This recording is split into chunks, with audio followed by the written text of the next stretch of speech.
Hello and welcome to the Classic Hollywood Movie You Should Know. I'm Nate Washburn. This week, for Halloween, I decided to talk about what might possibly be the greatest horror movie ever made, The Exorcist, from 1973. Now, I'm not personally a huge fan of horror movies. I just find sort of a lot of the storylines, a lot of the ideas, the majority of them just seem to be made for shock value. But what's amazing about The Exorcist is it's a really great movie. Yes, the genre is horror, but it's a fantastic movie. This movie will hold you from start to finish. It's the story of The Exorcist. Chris MacNeil, played by Ellen Burstyn, is an actress who's on location in Washington, D.C. She's there with her 12-year-old daughter, Reagan, played by Linda Blair.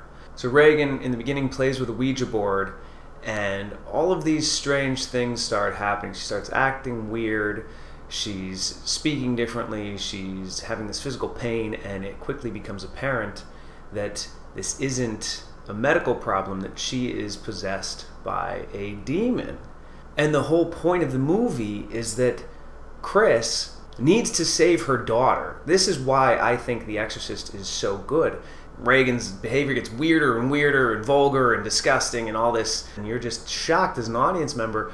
But what really ties this movie together is that love that the mother has, that Chris has for her daughter. She's trying to save her daughter.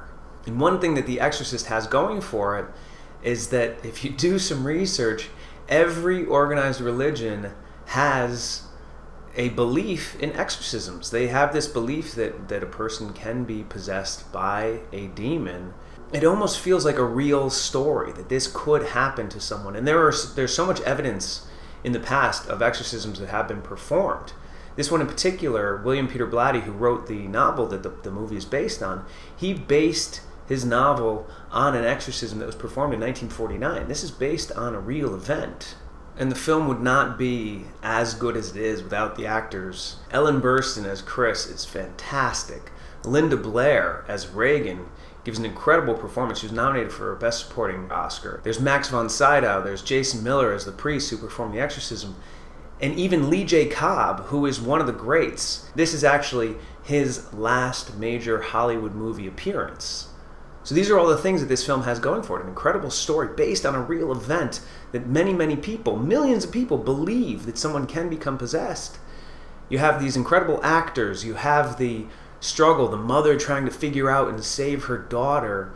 And director William Friedkin, who had just won his movie The French Connection, just won Best Picture, he ties it all together so well in this movie. The pace is incredible, the angles that he takes, he uses his use of handheld cameras, the way he gets these performances from his actors. Now, the film was released in December of 1973, and in its initial run it grossed $66 million. It has been reissued, and to date, it has grossed nearly $450 million. And if that gross is adjusted for inflation, it is the 9th highest grossing movie ever made. So, for Halloween, pick The Exorcist. This is, I would argue, the greatest horror movie ever made. Incredible performances, a really gripping story. You will love it. It is this week's Classic Hollywood Movie You Should Know. I'm Nate Washburn. Keep watching.